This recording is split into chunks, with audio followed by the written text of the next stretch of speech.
I think Captain J Hood dismissed it a little too quickly. I think just because you're gone from somewhere doesn't mean you can't come back. Doesn't mean that I thought you had a perfect example yesterday of Lauri Markkanen, that maybe the regime that was here before him didn't do a good job of developing him as a player. All right, Abdalla, NFL.com, top free agents still available. The number one guy on the list is Yannick Ngakoue, the defensive edge rusher. He is someone that we've talked about here on the show that maybe he would be a good talent, but whether or not he would fit the vibe that the Bears are trying to piece together at Hallis Hall with this new group that they're kind of moving forward with is a different question. But Ngakoue, number one on the list. Yeah, I don't necessarily see it because of the amount of teams he's been on in the last few years, right? If you're a decent player, and he's a very good player, but usually teams find a way to keep you around, right? If you're good for the locker room and if you want to be a part of that team moving forward. And it's not like he's been on bad teams. He's been on decent teams. Yeah, he has. So it's just weird to me that you've been on that many teams and you can't stick. It's like getting a resume from someone and they've had like 10 jobs in the last 4 years. And you're like, why is that? Yeah, why can't you stick? You know what's sad about that for you and I is you and I have been here for 15 plus years. One job. The thing about, we've done multiple jobs. Yes. We've just been at one company for the duration. I think employers would look negatively on that now. I mean, no, because like people who are out there, what is said is that you're taking advantage of the marketplace by moving to the next job, make more money to do this. So like it's common for people now, but not in our industry. Not in our industry, like but people in our industry wouldn't look poorly on us only being in one spot for this many years. Like if you worked in tech and you only worked at one place for 15 years, it would be negative that you do that. But we're not smart. No, we're not. That's why we're here. That's why we played sped up music for 7 minutes. It's a segment that people are not happy about. And just wait. Just wait to see what's coming up next. Yeah, I can't wait.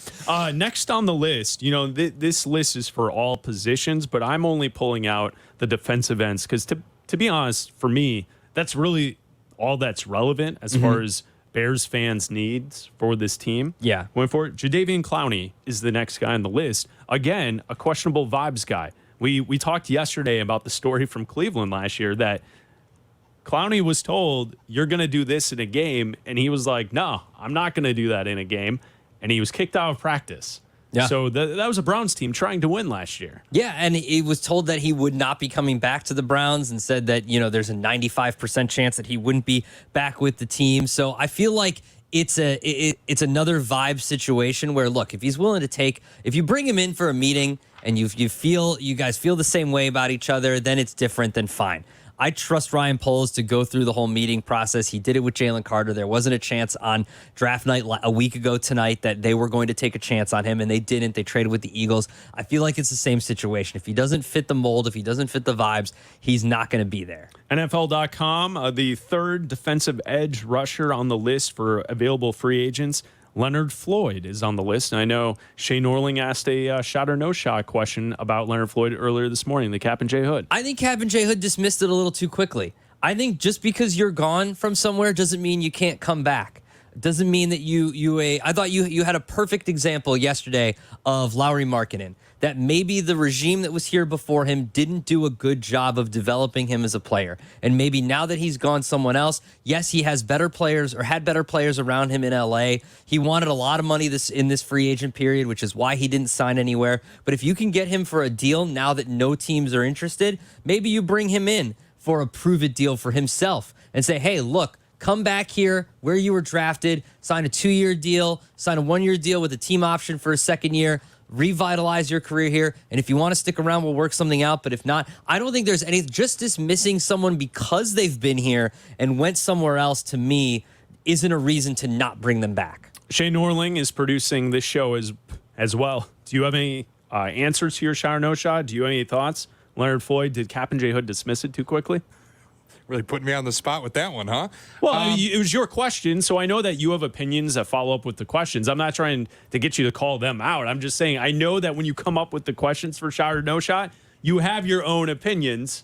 we can move on if you don't want to share them. I do get why people are burned off of Leonard Floyd. He was not very productive when he was here. And that was in a pretty talented defense where you should have been able to trip over yourself into getting some pressures.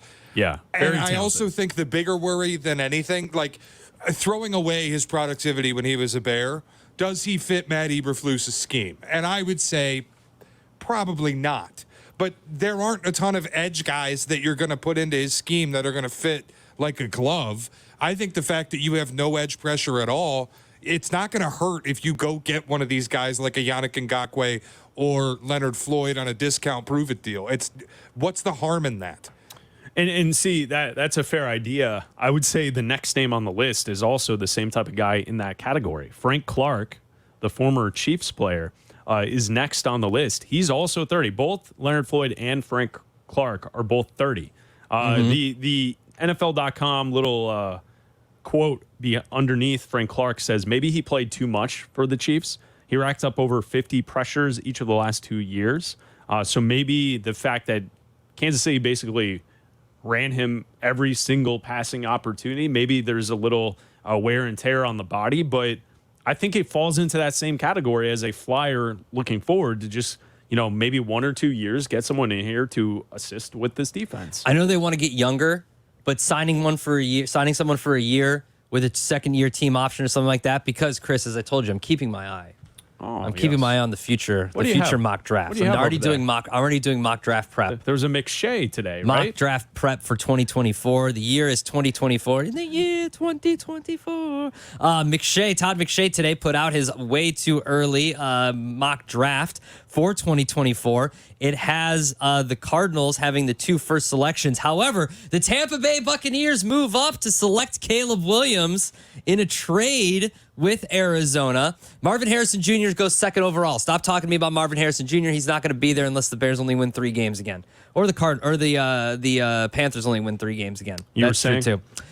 With the 8th pick via Carolina, the Chicago Bears selects JT Tuimoloau, the defensive end out of Ohio State. Okay. So there's a couple defensive ends to keep an eye on. The kid out of Ohio State, JT Tuimoloau, and then right before him, Jared Verse. I don't know how to say his name, from Florida State. You got a year. Yeah, I got a year to figure it out. Go from Florida State. So those 2 guys seem like the top 2 defensive ends. There will be more. It's a year away from now. Trust me, there will be more. Just like there will be more than 2 quarterbacks when it comes out. Like J.J. McCarthy is probably going to be a quarterback that might go high too. So keep an eye on him as well. But you're going to sign someone from the list that you mentioned, and then you're going to look to draft someone with those first 2 picks next year. Yeah, I would say, and the last name on the list was Justin Houston, who's 34. So maybe he's too old for what you're trying to accomplish.